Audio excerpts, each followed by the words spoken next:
Bienvenue à tous sur Gabon 24 dans cet entretien relatif toujours à la semaine africaine du climat, événement que nous suivons de très près pour vous depuis le 29 août. Alors cette fois-ci nous recevons Madame Pepesi Oguligende, elle est coordinatrice de la plateforme Femmes pour le climat, par ailleurs présidente de l'ONG Malachi. Madame Pepesi Oguligende, bienvenue sur le plateau de Gabon 24. Merci et c'est un plaisir pour moi d'être sur votre plateau. Alors, on le sait, la société civile est un acteur clé de la lutte contre les changements climatiques. Alors, que propose la société civile à cette semaine africaine du climat? Déjà, permettez-moi de féliciter les autorités gabonaises pour avoir accueilli cette grande rencontre du climat et qui confirme le leadership du chef de l'État. La société civile est présente pour marquer, comment on peut dire, sa place déterminante dans l'action climatique, parce que nous savons que l'inclusion est une des conditionnalités pour vraiment venir à bout de tout ce qui est relatif au climat.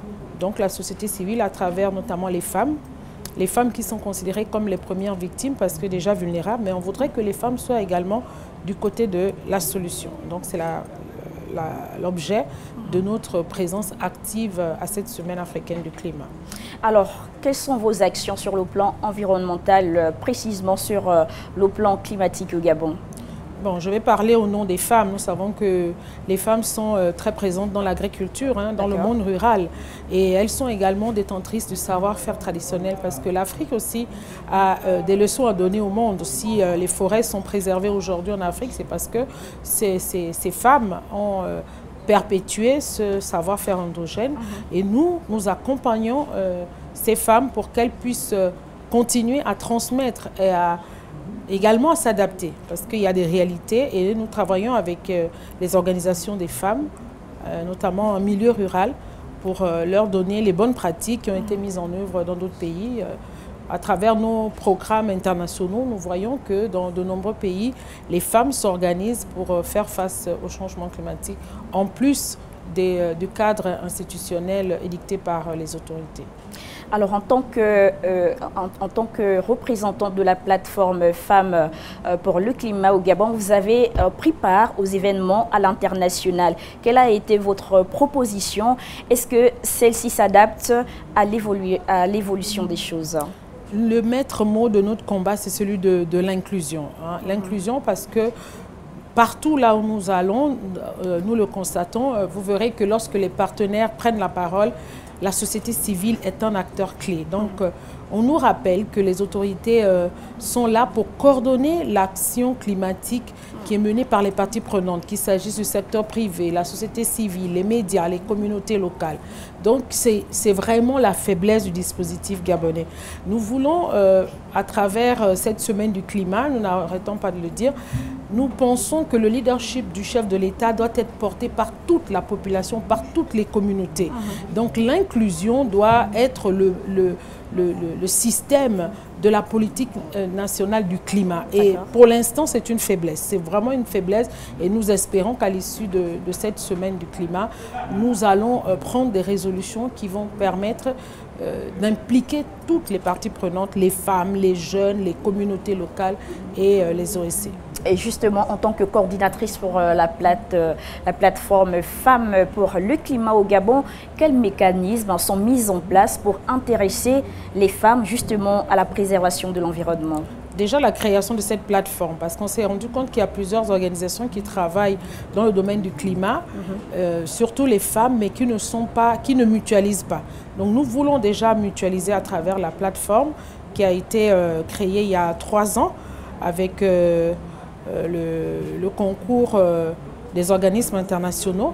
Mais nous constatons qu'il n'y a pas une véritable appropriation. Nous avons un plan décennal de la femme gabonaise qui a des axes liés au climat, mais nous le voyons, la représentativité dans le domaine du climat n'est pas effective. Donc nous voulons d'abord faire ce plaidoyer pour que dans la politique nationale climat du Gabon, le genre occupe une place importante. Pourquoi? Vous savez qu'au cours de ces travaux, nous nous sommes rendus compte que le Gabon ne bénéficie pas de certains financements climatiques, tout simplement parce qu'il n'y a pas de partenariat entre le gouvernement et la société civile. Il y a des organismes qui financent directement les collectivités locales et les communautés locales, mais le Gabon ne bénéficie pas de ces financements parce qu'on a besoin de l'accord du gouvernement. Donc c'est vraiment dommage. Nous sommes leaders, nous avons démontré notre volonté d'œuvrer vraiment dans l'action climatique, mais malheureusement les populations ne ressentent pas, n'ont pas le retour de l'ascenseur, si on peut dire.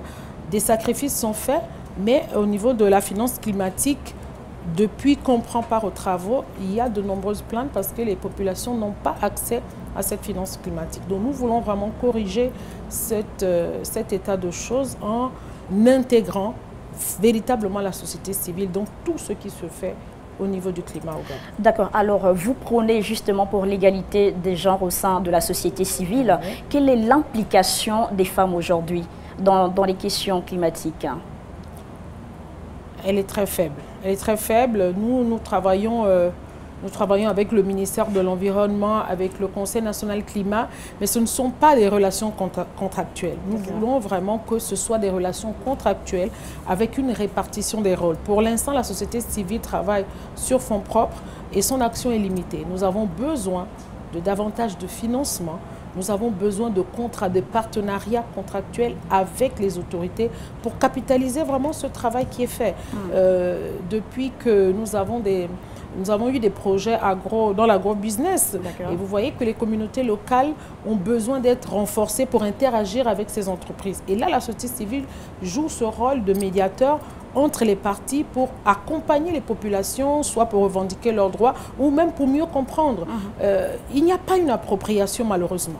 Il n'y a pas une appropriation de l'action climatique au Gabon, alors qu'en réalité, nous faisons énormément de choses. Justement, qu'est-ce que vous faites pour que les gens s'approprient? Déjà la sensibilisation, l'information, organiser les communautés. On a parlé de la création de nombreuses coopératives, mais au départ, les gens n'ont pas compris qu'il faut justement se mettre ensemble, la puissance du réseautage. Pour mieux s'exprimer, pour pouvoir faire passer le message, il faut que les gens soient ensemble. Donc, c'est ce travail que nous faisons de proximité, mais qui n'est peut-être pas suffisamment valorisé. Mais si on prend les communautés locales, aujourd'hui, les pygmées ont un savoir-faire. D'abord, ils sont les premiers concernés par l'action climatique parce qu'ils vivent dans la forêt et ils ont également un savoir-faire. Donc, si on prend l'exemple de la RDC, lors de la COP 26 à Glasgow, les pygmées ont bénéficié d'un gros financement pour capitaliser leur savoir-faire. Donc nous aussi, nous voulons accompagner ces populations pour qu'elles puissent recevoir la manne de la finance climatique. Le Gabon a donné énormément et continue de donner à l'humanité et nous pensons que toutes les composantes de la société, que ce soit le gouvernement, les populations, les communautés locales, et je pense que c'est le message du chef de l'État, nous devons le traduire en action, quel que soit l'endroit où le citoyen lambda gabonais est positionné, il doit ressentir véritablement cet apport de préservation de l'environnement.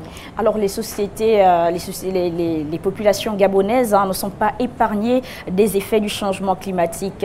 Alors quels sont les mécanismes de résilience que vous proposez en tant qu'acteur de la société civile pour venir à bout de ces changements climatiques?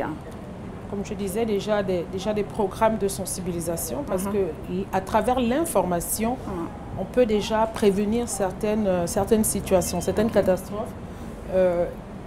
Il y a également des programmes d'accompagnement. Vous voyez, tout est lié. Lorsqu'on parle des objectifs de développement durable, tout est lié et ces populations ont besoin d'être accompagnées au quotidien à travers les mesures d'adaptation. Si on prend la forêt, aujourd'hui, on a des nouvelles méthodes de cuisson. Au lieu d'utiliser le bois, il y a du charbon biologique. Donc, il faut accompagner ces populations à en produire. C'est pourtant facile. C'est de la sciure mélangée. Donc, il y a des bonnes pratiques que nous avons pu constater ailleurs et que nous partageons avec les populations, les foyers améliorés. Nous avons le privilège de prendre part aux différentes COP depuis 2015, depuis la COP 21. Et nous voyons toutes ces innovations dans d'autres pays. Mais le travail est fait à une petite échelle parce que nous n'avons pas de financement. Nous n'avons pas de financement. Ok. Depuis combien de temps menez-vous des actions au Gabon dans la lutte contre les effets du changement climatique? Ah ouais, depuis longtemps. Hein. Il y a des ONG qui sont sur le terrain depuis près d'une vingtaine d'années. Mais c'est vrai qu'on n'en parlait pas avec acuité parce que on ne les vivait pas comme aujourd'hui. Je crois que dans toutes les organisations, puisqu'on a parlé des objectifs de développement durable, il y a un des ODD qui est spécifiquement dédié au climat. Donc nous travaillons auprès des populations pour leur donner d'abord l'information, les sensibiliser et les accompagner à travers des projets d'autonomisation, des projets d'adaptation, des projets d'atténuation. Vraiment, il y a un travail de proximité qui est fait, mais qui n'est peut-être pas suffisamment valorisé. Et nous croyons qu'à travers une véritable stratégie d'inclusion, nous pourrons valoriser et accompagner davantage les populations pour s'approprier et bénéficier vraiment de tout ce qui a comme retombée en matière de finances climatiques. On reviendra toujours sur la finance climatique. Alors, qu'est-ce que vous proposez à cette semaine du climat en tant que,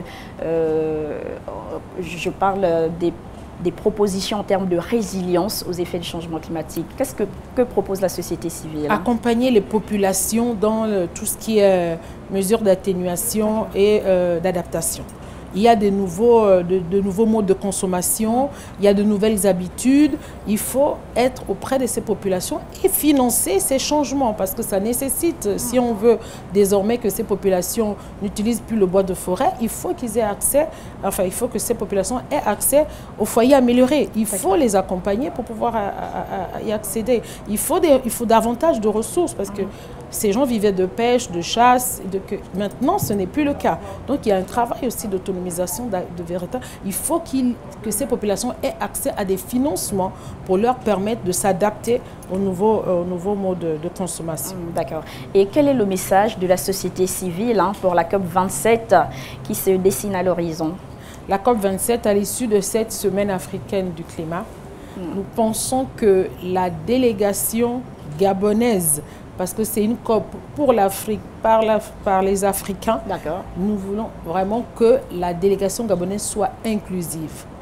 Le chef de l'État, le gouvernement, la société civile, les femmes, les jeunes, les communautés locales, vraiment que le Gabon soit véritablement présent à cette COP-là et que ce ne soit plus une affaire tout simplement institutionnelle. C'est vraiment le plaidoyer de la société civile qui est également un maillon important pour accompagner le leadership du chef de l'État qui doit être un leadership véritablement du Gabon.